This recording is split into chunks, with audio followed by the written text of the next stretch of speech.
Hi, welcome to Pictomori. What if AI-generated images can actually predict your death? That's kind of the premise behind this game, so let's see what it's about. Miss Greenwood? Miss Greenwood, are you okay? I come back from my thoughts and see Emma staring at me from the other side of the room. She looks worried. It's raining. I close the window and sit down on my chair. Sorry, I was miles away. I reply and give her a smile. She frowns, probably figuring out that I was forcing it. Emma comes here more often now. Since her classmate Alex died in a car accident 2 months ago, we talk for an hour every week. I serve her homemade cookies and tea. She chooses peppermint every time. She says it calms her mind. Its distinctive aroma fills the room and covers the scent of lavender I use. She suffers from panic attacks, which might have gotten worse due to the accident. Her mother died in a car crash when Emma was only 6 years old.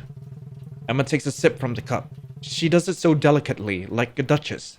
The rain continues pitter-pattering against the glass. She looks at the window.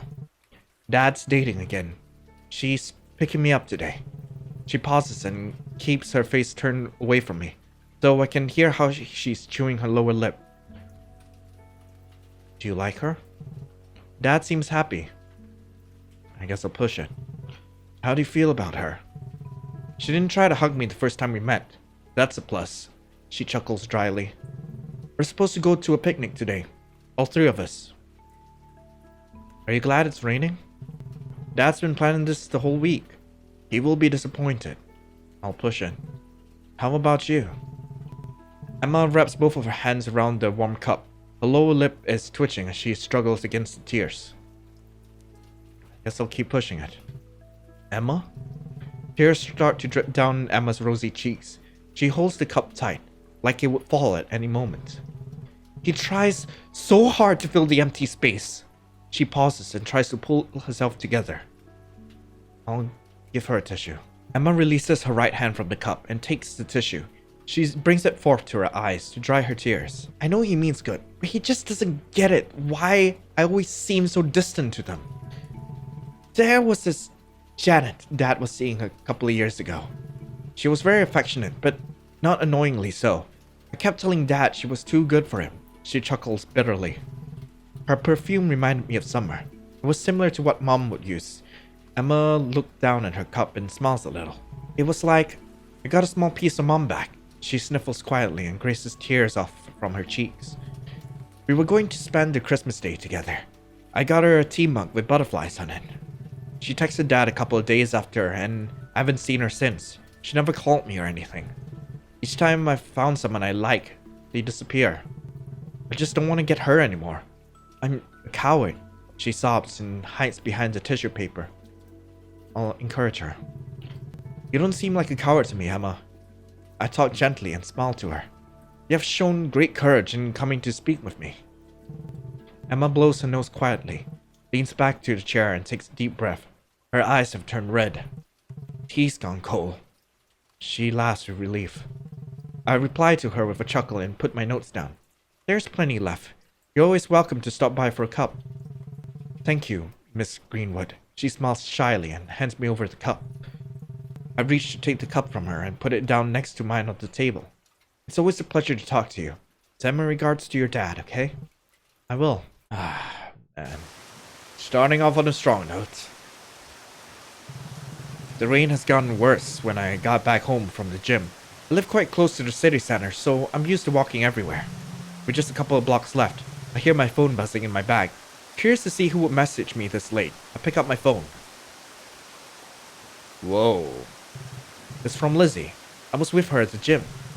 Some creep was staring at you at the lobby, left right after you, checking if you're alright. XO. Shivers run down my spine and I almost drop my phone. Without stopping, I quickly glance behind me. A tall, broad-shouldered person is following me. Likely a man, also I can't see the features well. Due to the rain, I haven't been able to hear the sound of footsteps. With my hand shaking from cold and terror, I text her back. I'm followed, almost home. Call the police!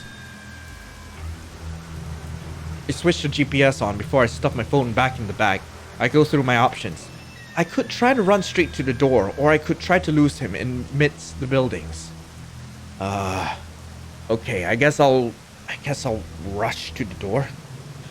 I use the element of surprise to my advantage to start running. My legs are still burning from the spinning class, but I can't slow down. I slip around the corner and dash to the door. The 4-digit access code was recently changed and I haven't fully memorized it yet. Oh god, I'm messed. I am screwed. My hands shaking from adrenaline rush. I start pressing the buttons. First 4 numbers and finally hash to confirm. Okay, is that correct? Is it correct? Oh no! How am I supposed to know this? 0, 1, 2, 5, hash. Is it correct? I'm pretty sure it's wrong. 1, 1, 1, 1, hash. Oh god. Bing bing. Come on! Anything! How am I supposed to know? He's just around the corner. I need to lose him quick. I take a swift turn to the closest alley on my left and quicken my steps. To my horror, I see my pursuer speeding up to a jog and heading after me. I will turn left. My heart is pounding as I scamper through the alleys. The sound of my boot is echoing from the walls surrounding me. Turn right. I dare not look behind. I must keep going. Run straight. Who's texting me at this time? Someone's calling, but I can't stop now. Just a few more turns and I'll be at the door. Left. My ears are ringing. Feels like my heart is bursting through my chest. Just a little further. Straight. This doesn't seem right. Have I taken the wrong turn? Straight. Where am I? I don't recognize any of this. Just run straight. My lungs are about to explode. Straight. I can't breathe. Run. Run. Run. Wait, did I do it? Did I do it? Am I safe? Am I safe? Guys, am I safe? I have no idea. I think I'm safe. I might be safe. Yep, I might actually be safe. Alright, just a bit of crying. That's fine. Crying is fine. Just had a terrifying experience.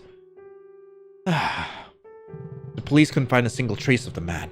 They promised to go through a surveillance camera in case they had caught him on those. Liz and I described him as best as we could, and they assured me they would be in touch should they find a fitting suspect.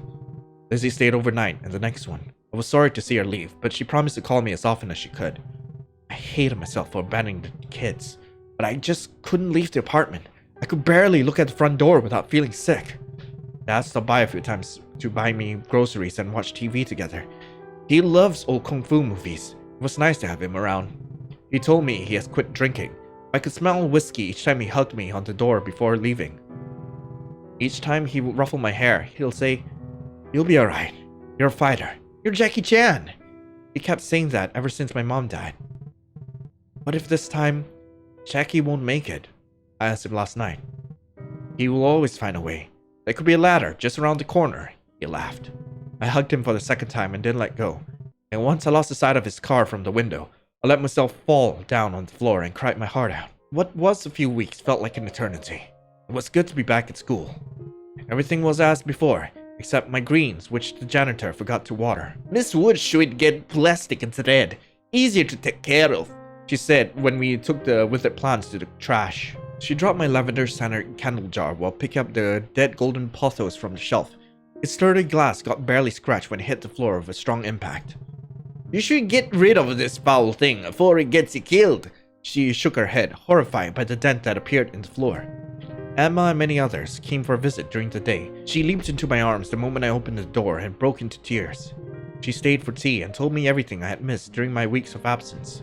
According to her own words, she's been doing just fine. Her father is still seeing Sana, the businesswoman she told me about before. Emma had apparently gotten well with her. Sana is Finnish and has shown pictures of Lapland where some of her family lives. She's promised to take Emma there someday to meet the real Santa Claus and his reindeer. Although Emma was sure she was just trying to tease her. It was a relief to see Emma so happy, and I promised I could see her again soon once I get properly back on my feet. Oh, before I forget, she looks into her backpack and hands me over a beautiful tea mug with butterflies painted on its sides. "I want you to have it, Miss Greenwood." "Of course I'll take it. It's gorgeous. Thank you so much, Emma." I take the mug from her. "I knew you would like it," she smiles. To new beginnings. I raise the mug for a toast. To new beginnings. That's lovely. By afternoon, my desk was overflowing with cards and gifts from the children and the staff. I was getting ready to leave for the day when I heard a knocking on the door. "It's open," I called while packing up my things. I'm sorry to bother so late, Miss Greenwood. I can come back tomorrow if you're just leaving. Oh, it's quite alright, Samir. Please, come in. I wish him welcome and offer a seat. Samir was one of Alex's closest friends. Samir visited me a few times after the accident, but I haven't talked to him since. Would you like something to drink? I've got tons of chocolate if you want some. No, I'm fine. Thank you, he says. Samir walks in and closes the door behind. He seems really anxious. How can I help you? I ask, smiling, keeping a little distance from him. I don't know how to say this, he pauses, but it's been haunting me for months now. Samir takes his phone and turns the screen towards me. Whoa! It's a picture of Alex. I'm looking away. I feel nauseous. I close my eyes and try to shake it off, but Alex's empty stare has burned into my mind. Put that away, please. Samir follows my request immediately by taking his phone to his side. God, why would you show me that? Who took it? The police? Where'd you even get that? A flood of questions rushes out of my mouth. You won't believe this, but Alex sent it to me only one day before the accident. I'll question him. How's that even possible? Why would Alex do something like this? Photoshop himself like that? My head keeps filling up with questions. It's not Photoshop, Miss Greenwood. Allow me to explain. Alex and I used to read scary stories we found on the internet. One night, Alex came across this site called Picta Mori. It's one of those AI image generators where artificial intelligence would create a picture based on your description. According to the scary story, if you should enter your own name as a text prompt and send it to the AI at exactly 3 a.m., AI produces a picture of how you would die. Samir explains calmly. It quickly became an online dare among young people. Shockingly, there are lots of evidence how the predictions have come true. I guess I'll question him. How do you know if any of this is real? And what about Alex? That picture doesn't prove anything. I went to see his body, Miss Greenwood. Alex was missing his left eye. With all respect, I would never lie about something like this. I knew he was telling the truth. Samir wasn't that kind of person who would lie about something like this. I need to sit. My head hurts. I let myself drop to the chair. All the lights in the room dazzle my eyes. This is a bit too much. I'm terribly sorry, Miss Greenwood. I just couldn't keep this to myself anymore. He looks down. I'll comfort him. Oh, no. It's okay. I'm just... Miss Greenwood? Miss Greenwood! I hear Samir's calming voice as he calls an ambulance until everything goes silent. Do you have any plans for the weekend? I don't know yet. Please don't tell me I'm actually thinking of using Pictomori. I know that it's likely gonna be the case, but I still don't want to do it. I hear Susan is holding a party. Yeah. You're not going? I don't know yet. It could be fun. Yeah. I woke up at the Central Hospital just a couple of hours after the paramedics had brought me in. Knowing my condition, doctors wanted to keep me in monitors overnight. Hospitals have always made me anxious, and staying in for the night felt much like a death sentence to me. Luckily, the room they gave me was unoccupied, and after supper, was tired enough to fall asleep quickly. The next evening, I was allowed to leave after their checkup. The doctors encouraged me to call someone to take me back. I'll call Lizzie. Wanker! Buttholes like that shouldn't be driving, but a tricycle. Lizzie has the look of a saint, but she swears like a trooper. How was your day? It was a disaster. Lizzie complains bitterly. I made a butt of myself. What happened? Lizzie sighs heavily. The kids were being obnoxious. She shakes her head in disgust. I thought I had planned the perfect lesson. They just wouldn't listen. So you lost control? Lizzie gives me a look that's equal parts exasperation and irritated. Of course I did! And what did you do? I asked gently. I told them to shut up. Did you apologize to them? I press her. Lizzie shakes her head firmly. No, I'm not sorry. I meant every word. Then you learned something valuable today. You can only take action when you're calm and collected. Who says that? Ramble in Bangkok, 1977. Ah, bugger off, nerd. Look at each other shortly and start laughing. It's so good to have your sense of humor back, Lizzie exclaims. Well, don't get used to it. What do you mean? Lizzie looks at me gingerly. I guess I'll tell her. I've got cancer. Lizzie stops laughing. What? Where? She gasps. Up in the think box, I answered plainly. I was diagnosed back in June, so enjoy my company while you can. Oh my god, she exclaims. Yeah, I know. Are you going to die? It's too early to say for sure, but the doctor said the chances are 50-50. Shh. Frick. This is terrible. I'm really sorry. That's okay. That's the opposite of okay, you idiot, she shouts and hits the steering wheel. What about chemo? I'm going to try the conventional treatment first, which consists of radiation and chemotherapy. If that doesn't work, then we'll talk about surgery. Do you want me to come with you to the hospital? Yeah, I could use a friend. That would be great, I respond. I feel more comfortable if you were there. Lizzie nods and looks down on the road again. It has started to snow. We're both silent for a moment. This sounds weird, but if you could look to the future for how you die, would you do it? No, absolutely not. I hate death. Would you? I don't know. Maybe. If you knew what your death was going to look like, it might make things easier for you. I doubt it. What if it was all going to end tomorrow, and you had a chance to spend your last day alive doing whatever you wanted? I'd probably sleep in until noon and then go out for lunch. I'll ask around. Is it a date? What? Your last day on Earth. Could we at least have a dinner together? Sure, she answers without hesitation. Can you tell me what will happen after that? I'll show you, she smirks and pulls the car over to the side. Are we gonna hold hands? That's a surprisingly wholesome note considering what's gonna happen. Oh my god, we're taking off our seatbelt to hold hands! Yeah! I don't know why I'm doing this. Wait, what? Oh god. Have you decided yet? I think I'll be going. That's wonderful. I'm really proud of you. Dad didn't take it well though. We usually play tennis together on Fridays. Remember that you have the right to do your own choices. He says house parties are a waste of time. Talk to him. He was once your age too. Alex? I should have listened to Dad. What's wrong? What happened? I made my own choice, just like you told me to, and look what it did to me. Alex, where are you? I can't see you. I'm right here, Miss Greenwood.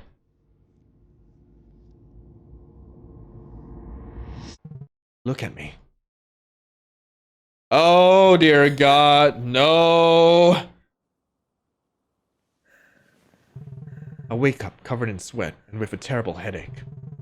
Lizzie is sleeping soundly next to me like nothing happened. I kiss her on the forehead before I got off bed and quietly put on my dressing gown.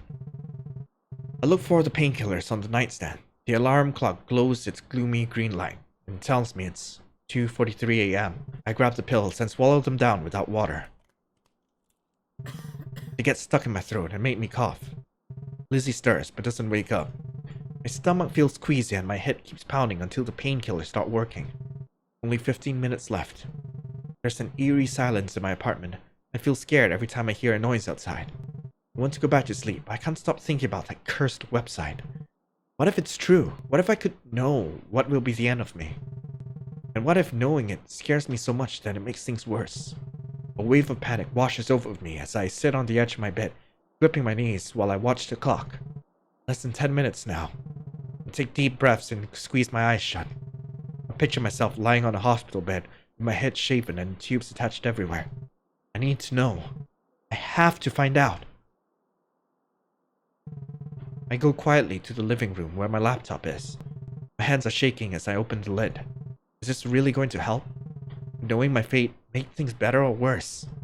Will it change everything? I can't just choose not to know. I open the browser and type the address into the search bar. And the page loads and I'm greeted by an ominous picture with a warning.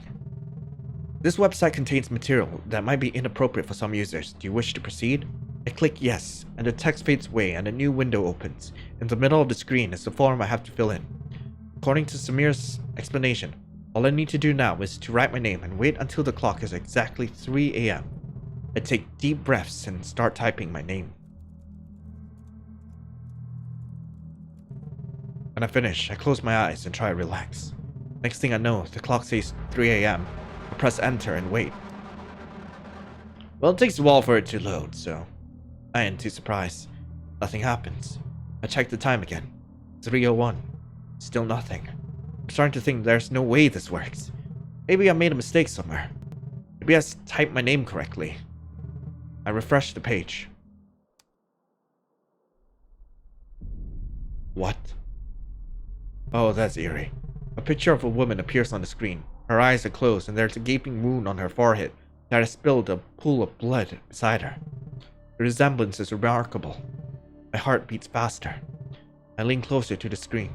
It's definitely me. My chest tightens. I can't breathe. I try to move my mouse to close the window, but my hand won't obey. I keep staring at the picture of me, and I can't tear my gaze away. I'm terrified. I don't understand it. Why would this be me? How did they get a picture of me? No.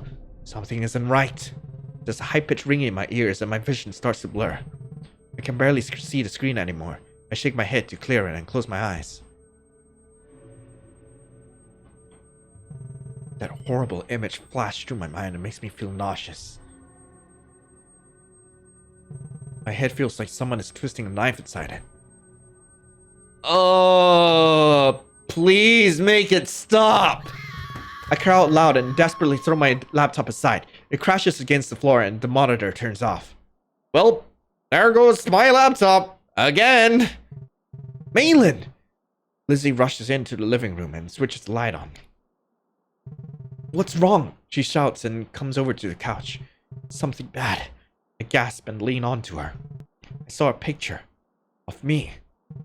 I explain everything to Lizzie. I tell her about my dream and the website, and she listens without a word. Lizzie tries to comfort me by stroking my hair while I keep crying against her shoulder. I feel weak and exhausted. She brings me a glass of cold water and places it to my lips. We sit there together in silence, watching the minutes tick away. When I come around, it's already morning. I curl up in a ball on the couch and try to ignore the throbbing in my temples. My laptop lies broken on the carpet, reminding me of what happened last night. Lizzie comes from the kitchen, carrying a tray with coffee and toast. I nod a bit and take a sip of the bitter liquid. Is it that bad? She asks, looking worried. I shake my head. No, it's just... She sits next to me and rests her cheek on my shoulder. I feel her warm fingers caressing my wrist. You'll be okay, she whispers. Her touch calms me down a little. I wrap my arms around her and rest my head in the crook of her neck. I'm sorry I woke you up, I whisper. Don't worry about it. She strokes my hair softly and kisses my forehead. She promises me to give me a lift later back to school, to pick up my things left there. It's almost noon before I finally force myself back on my feet. Lizzie drives me to the school's entrance and says she'll be waiting for me until I'm done. Since it's Saturday, I have to call the janitor to let me in. You keep peely, Wally. Are you feeling alright, eh? I manage a weak smile. Yeah, I'm okay. I guess I wasn't sleeping well. She gives me a sympathetic smile and gestures to get inside as she unlocks the door. That should be everything. I put down the bag containing my belongings on the desk. Sit down on my chair to take a little rest before heading back when the door suddenly opens. I thought I heard someone here. A middle-aged man leans into the room. Do you teach here? He asks me. No, I say quickly and stand up. He looks at me suspiciously. I'm sorry for interrupting your work. He smiles politely, but his eyes are piercing like needles. I work as a psychologist here. Is there something I could help you with? I smile back to him. I'm looking for my son's locker. His voice sounds strained. What grade is he in? I ask. He was a third year of high school. He says slowly. He died a few months ago. You must be Alex's father, I ask. I'm terribly sorry for your loss. He nods again, sadly. Yeah, that's right. You knew my son? You could say that. I give him a small smile. The man walks to my desk and offers me his hand. I'm David, he says. I shake his hand. Mei Lin, pleased to meet you. He has a strong grip. So, you've been talking to my son? He asks me. I'll tell him the truth. Yeah, he stopped by a few times. Thank you for taking care of him. He was a polite young man, I tell him honestly. What did he tell you about me? He asks, his voice shaking. I'll tell the truth, I guess. He said he loves you very much. He didn't always agree with you. I looked at him. His face turns pale and looks away from me. I'm about to talk to him when my phone starts to ring. I'm sorry, I'll get this real quick. David waves slightly for a response and walks from the desk. I reach into my bag. The call comes from a restricted number. Hello? This is Assistant Commissioner Scully speaking. Is Maylin Greenwood on the phone? My heart begins to race. Yeah, answer. My voice breaking. Maylin, is everything alright? Yeah, I'm fine. I forced myself to sound calm. We've got news concerning a report from last month. We found footage of the person you were looking for. Yeah? We're sending you a copy of what we found. Perhaps you could help us identify the suspect. Okay. Oh dear God, no! Oh no. I freeze. There's no denying it. The person on the picture is David. I gasp and look up. David is standing next to the shelf on the opposite side of the room. Maylin? Is something wrong? Yes, the tapestry looks very pretty. I try to speak calmly. Do you require some emergency assistance?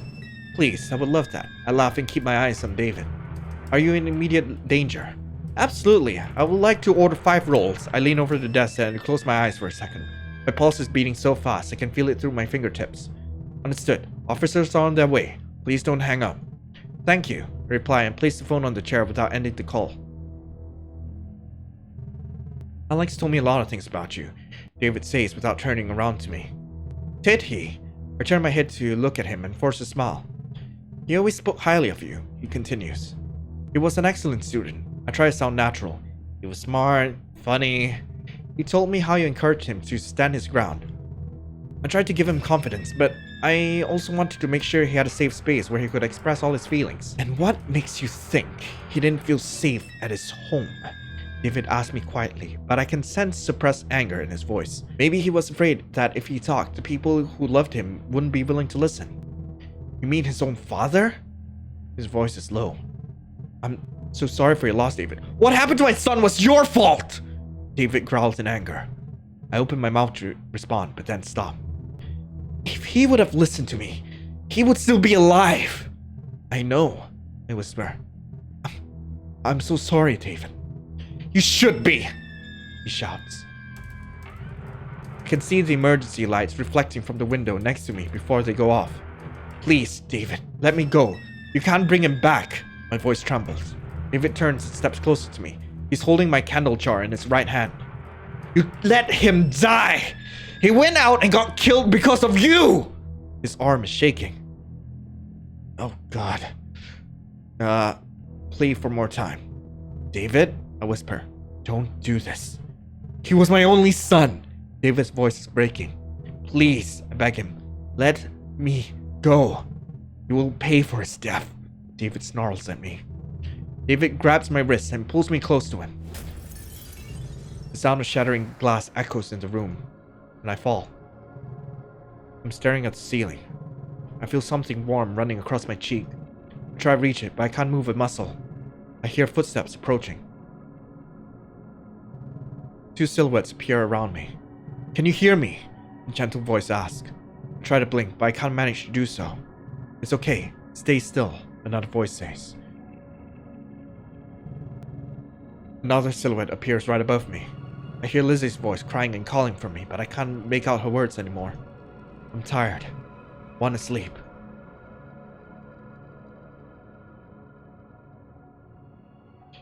Oh, Jesus Christ. Nothing could prepare me for that. It's been cloudy since November, but the sun on New Year's Day is shining brightly. The rays of sunlight are like a warm greeting from heaven. The fresh air of this winter morning feels warm. I walk along a familiar path through the cemetery and kneel down next to the grave. I dust the snow off the headstone and press my hand gently against a small bronze angel sculpture fixed to the front side of the stone. Happy New Year, Mom, I tell her with a smile. After cleaning up the grave, I continue walking towards the center of the graveyard. There's one more to visit this year. Once I approach the grave, I notice a familiar figure standing beside it. Her long, red hair is blowing in the wind. She looks like an angel in her white winter coat. She turns to the sound of my footsteps and smiles sadly. I remember you from the funeral. Emma, right? Yeah. You're here for Mei Lin, aren't you? I nod. I probably should go. I don't want to bother you two. She smirks and walks away without waiting for an answer. Oh, no, wait! I shout after her. You can stay if you like. It's okay. The woman smiles and stands there, looking at me. I feel a little embarrassed. Thank you, she says softly.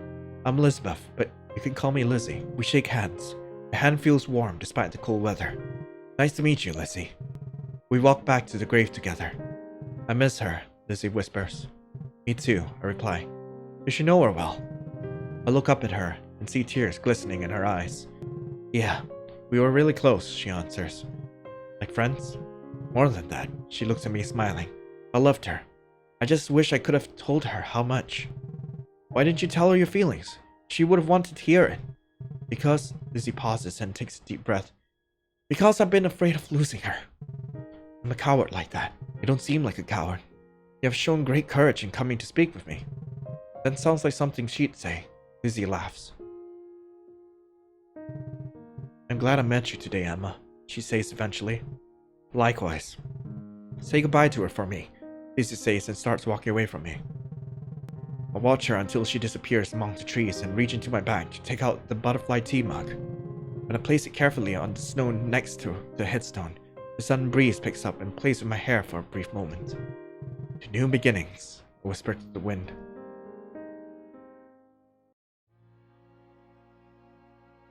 I was not ready for fields. Picta Mori. Writing, editing, art, programming, planning by that person. Art tools by Dream Studio AI, Krita.org, Pexelstorm, Acebrand, and Pixis tool. Sound effects and music, Freesound.org, RPG Maker, all those. Main theme, Future Past by Andy Cole. And yeah, Sankai by Andy Cole. Sound editing by Rasta Anparta and Andy Cole. Made with RPG Maker, MC. And thank you.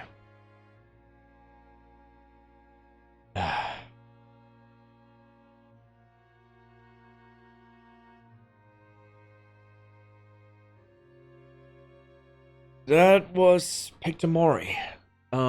Obviously there are other endings to this game, but if you guys want to check them out, link to the game is in the description below. Yeah, that hit me hard.